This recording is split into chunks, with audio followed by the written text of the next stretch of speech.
Kita beralih ke berita lainnya, pemirsa, memastikan kesiapan pengamanan mudik Lebaran. Kapolres Musi Banyuasin, AKBP Listiono Dwi Nugroho, memimpin pengecekan kendaraan dinas dan peralatan pendukung.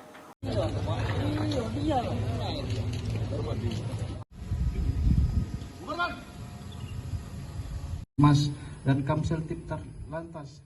Memastikan kesiapan menyambut Hari Raya Idul Fitri 1446 Hijriah, Kapolres AKBP Listiono Dwi Nugroho serta seluruh personil pemegang ranmor dinas serta personil yang terlibat operasi Ketupat Musi melaksanakan gelar pengecekan ranmor dan peralatan guna mendukung pelaksanaan operasi Ketupat Musi 2025, Rabu 12 Maret 2025. Kapolres AKBP Listiono Dwi Nugroho mengatakan bahwa dalam melaksanakan tugas haruslah didasari dengan hati yang tulus, humanis, serta mengontrol emosi dengan baik dalam melaksanakan tugas.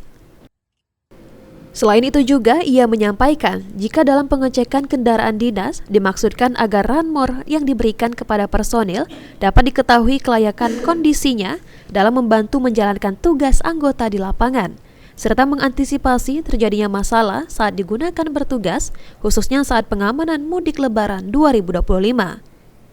Ia juga berharap dengan dilakukan pemeriksaan ini, nantinya sarana prasarana yang ada dapat digunakan secara maksimal dalam rangka persiapan OPS Ketupat Musi Polres Muba 2025.